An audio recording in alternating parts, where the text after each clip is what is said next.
Historia de la pedagogía, sección 125, cuarta parte, la época contemporánea. 14. Filosofía de la acción, pragmatismo, instrumentalismo. 91. El movimiento religioso. 92. Nietzsche. 93. Sorel. 94. El pragmatismo. Esta es una obra de los maestros Abagnano y Bisalberti. 14. Filosofía de la acción, pragmatismo, instrumentalismo. 91. El movimiento religioso. Bajo el nombre de filosofía de la acción se pueden agrupar todas las doctrinas que, en una forma u otra, subordinan el conocimiento a la acción y que reconocen en la acción o en el principio de esta, es decir, la voluntad, el fundamento de la verdad y en general de todos los valores. La filosofía de la acción puede considerarse dividida en dos corrientes fundamentales, la religiosa y la naturalista. La obra del inglés John Henry Newman, 1801-1890, quien siendo anglicano se convirtió al catolicismo romano y fue cardenal, puede considerarse como la primera manifestación de la corriente religiosa.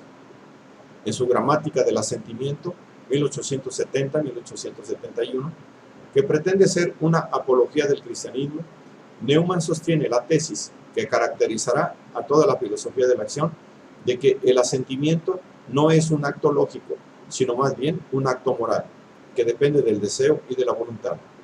En el ensayo Idea de una universidad, Neumann desarrolla algunas consecuencias pedagógicas de su planteamiento, sobre todo la idea de que la ciencia no es más que un medio a nuestro servicio, y que la función propia de un instituto educativo es plasmar inclinaciones prácticas y religiosas, más bien que impartir conocimientos enciclopédicos. Léon Ole Laprun, 1830-1899, inaugura en Francia una corriente análoga. En su obra de la certidumbre moral, 1880, niega que la certidumbre pueda ser determinada solo por el intelecto, y afirma que todo conocimiento es al mismo tiempo una fe, un decir, es decir, un compromiso moral. Pero la fe implica una relación viviente con Dios, una relación apoyada en el amor de Dios. Por lo tanto, fuera de la religión no puede haber ni certidumbre ni conocimiento auténticos. La tesis de Ole Laprun reaparece elaborada por Maurice Blondel, 1861-1949, en una obra de 1893 titulada La acción.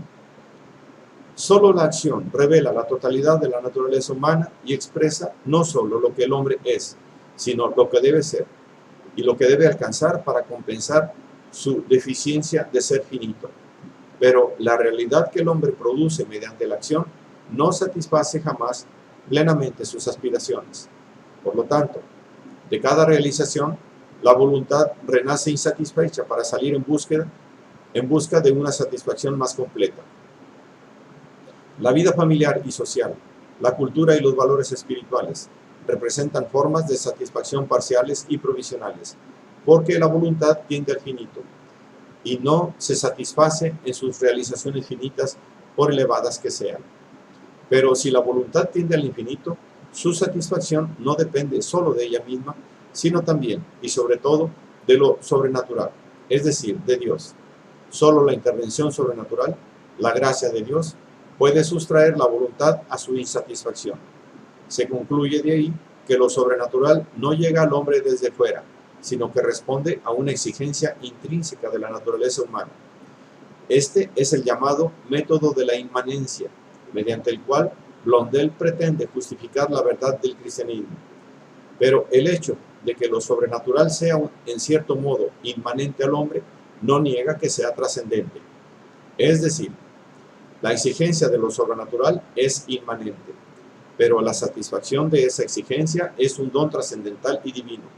Al cabo de un largo periodo de silencio, Blondel publicó otras 3 obras: El pensamiento, 1934, El ser y los seres, 1935, El espíritu cristiano y la filosofía, 1944-1946, que reexponen con menos vigor y eficacia el pensamiento de la acción.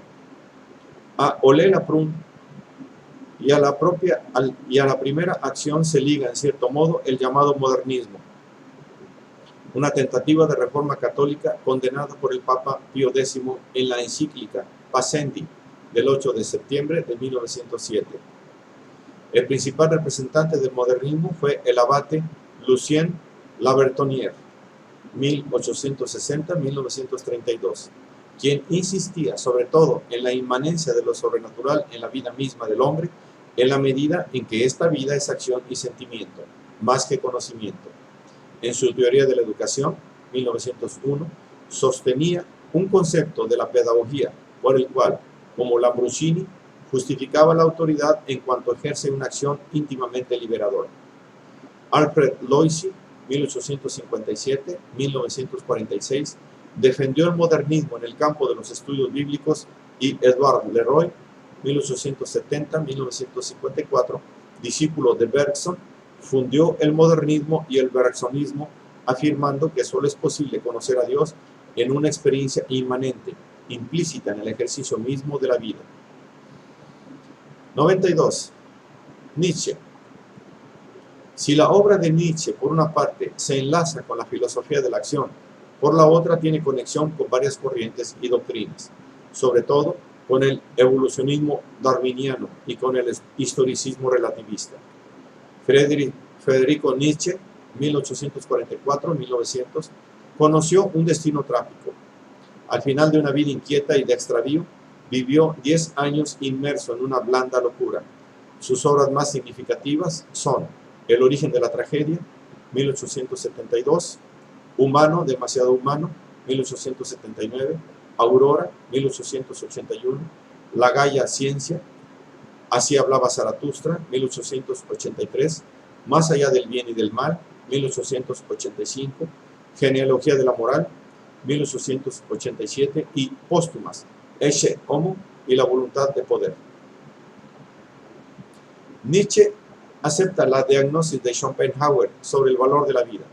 La vida es dolor, lucha, destrucción, crueldad, incertidumbre, error, pero rechaza la renuncia a la vida, que es la solución de Schopenhauer, y defiende la aceptación total y entusiasta de la vida tal cual es.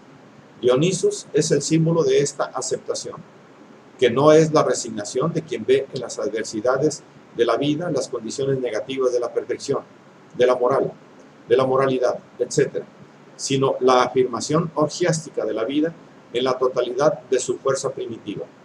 Efectivamente, Dionisos es el dios de la embriaguez y la alegría, el dios que canta, ríe y danza. Nietzsche niega que sean virtudes las que la moral tradicional define como tales: el desinterés, la abnegación, el sacrificio de sí mismo, el tipo ideal de la moral común y corriente, el hombre bueno, existe solo al precio de una mentira fundamental, porque cierra los ojos a la realidad y no quiere ver cómo está hecha, o cuando la ve se inclina al pesimismo, lo que equivale a renegar de la vida. Para Nietzsche, son virtud todas las actitudes que dicen sí a la vida y al mundo. De esta forma, realiza una transmutación de todos los valores. Son virtud el orgullo, la alegría, la salud, el amor sexual, la enemistad y la guerra, la veneración, las bellas actitudes, los buenos modales, la voluntad fuerte, la disciplina de la intelectualidad superior, la voluntad de poder, el reconocimiento para con la tierra y la vida, todo lo que es rico y quiere dar y hacer grata la vida, adorarla, eternizarla y divinizarla, todo lo que aprueba, afirma y actúa por afirmaciones. Contra las negaciones del ascetismo, Nietzsche exalta el valor de lo terrestre, lo corporal y lo antiespiritual. El arte mismo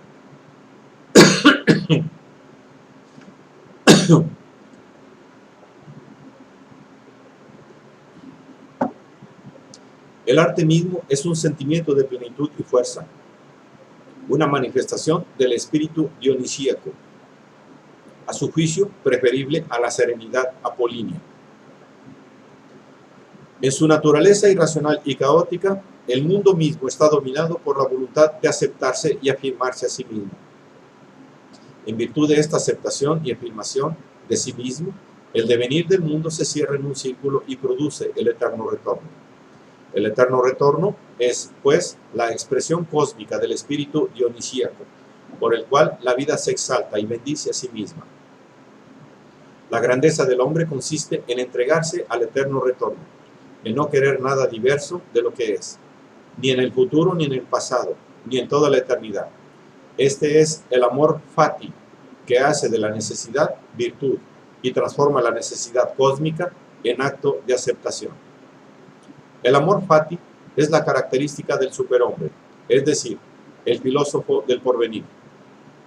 Para Nietzsche, Kant, Hegel y todos los llamados comúnmente filósofos no son más que operarios de la filosofía.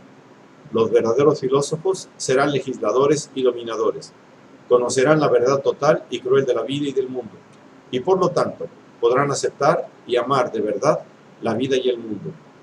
El superhombre será la encarnación de la voluntad de poder que para Nietzsche es la verdadera sustancia del hombre y en consecuencia la raíz de todas las manifestaciones humanas. 93. Sorel. La obra de George Sorel, 1847-1922, Reflexiones sobre la violencia, 1906, representa el aspecto político-social de la filosofía de la acción. Sorel acepta de Marx el principio de la lucha de clases y, en consecuencia, la negación total de la sociedad capitalista, pero funda este principio en una filosofía de la historia inspirada en Bergson. La historia humana es devenir incesante, movimiento, acción, y en cuanto tal, es libertad. Pero la libertad se realiza solo en el acto de un contraste radical, violento y total con la realidad histórica ya establecida. Por consiguiente, la acción libre opone a esta realidad histórica un mundo fantástico, que es la negación total. Cuando este mundo fantástico se convierte en patrimonio de las masas que se apasionan por él y lo convierten en la directiva de su acción, se transmuta en mito social. El mito social no es una utopía. La utopía es más bien un modelo con el que se compara a las sociedades existentes para juzgar lo que tienen estas de bueno o de malo. Su finalidad es abogar porque se realizan reformas susceptibles de actuación. El mito, por el contrario, aunque imposible, es irrefutable y tiene como efecto preparar a los hombres a la destrucción de lo que existe. Para Sorel, el único mito capaz de mantener despierta la lucha de clases y llevarla a nivel de la guerra abierta y heroica es la huelga general. Este mito permite concebir el paso del capitalismo al socialismo como una catástrofe indescriptible. Su función será análoga a la de las hipótesis de trabajo en la ciencia, que son siempre fructíferas, aun cuando los resultados no las confirmen. Las ideas de Sorel influyeron mucho en los movimientos políticos sociales de los primeros decenios del siglo XX, y de ellas sacaron algunas de sus ideas características, tanto el fascismo italiano como el comunismo ruso. 94. El pragmatismo. La subordinación del conocimiento a la acción, postulada por el modernismo por razones éticas y religiosas, y defendida en modo paradójico por Nietzsche, es subrayada y defendida explícitamente en el campo lógico y psicológico por el pragmatismo angloamericano. Se puede considerar al norteamericano Charles Peirce, 1839-1914, como su fundador. En su ensayo de 1878, ¿Cómo aclarar nuestras ideas?, Peirce respondía a esta pregunta, sugiriendo el criterio siguiente: considerar los efectos de importancia práctica que pudiera tener un objeto de vuestro concepto. El concepto que tengáis de esos efectos será el concepto que tendréis del objeto. Para justificar este criterio, sostenía que el pensamiento no tiene más función que generar creencias y que toda creencia es una regla de acción. El fin último del pensamiento es el ejercicio de la volición y producir hábitos de acción. Como se ve, el pragmatismo de Peirce era puramente metodológico, es decir, un criterio para aclarar el sentimiento de las proporciones y no una teoría metafísica sobre la verdad o sobre la realidad. Fue William James, 1842-1910, quien transformó el pragmatismo en teoría metafísica. no obstante haber presentado su doctrina como consecuencia del criterio sugerido por Peirce. Habiéndose ocupado originalmente de psicología, Principios de Psicología, 1890, ha perdurado como obra clásica. James publicó en 1897, con el título La voluntad de creer, una colección de ensayos a la que se debe la difusión del pragmatismo en Europa y América. A continuación, publicó otros ensayos: Pragmatismo, 1907, El significado de la verdad, 1909, Un universo pluralístico, 1909. Para James no existen creencias fundadas en bases puramente lógicas o racionales. La actividad del pensamiento está siempre subordinada a los fines de la acción. La psicología demuestra que la acción refleja es el tipo y el origen de toda actividad espiritual.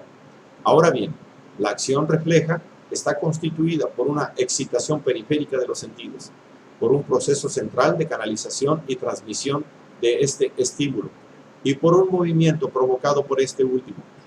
En esta tríada de momentos, el último predomina sobre los otros dos. Toda acción refleja es una reacción al mundo externo. El estado intermedio de esta, llámesele pensamiento, reflexión o contemplación, no es más que un paso más o menos complejo hacia la acción. Si se tiene presente que toda la actividad espiritual tiene como modelo y principio a la acción refleja, es claro que no tiene sentido concebir un pensamiento independiente de la acción. Admitido esto, se debe reconocer también que la influencia del deseo y la voluntad sobre el pensamiento no es una influencia perturbadora que deba eliminarse, sino que se puede considerar como normal y benéfica.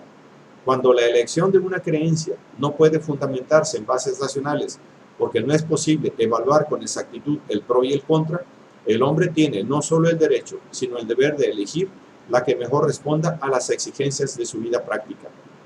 Efectivamente, en estos casos, el no decidir o aplazar la decisión hasta no haber conquistado la evidencia racional equivale a decidir negativamente, es decir, a comportarse como si no se creyera y por lo tanto a renunciar a los beneficios que se derivarían de la creencia misma. Para James, estas observaciones se refieren sobre todo a las creencias religiosas que, por una parte, no se pueden demostrar a la perfección y por la otra, tienen una gran importancia práctica porque influyen fuertemente en la vida del hombre.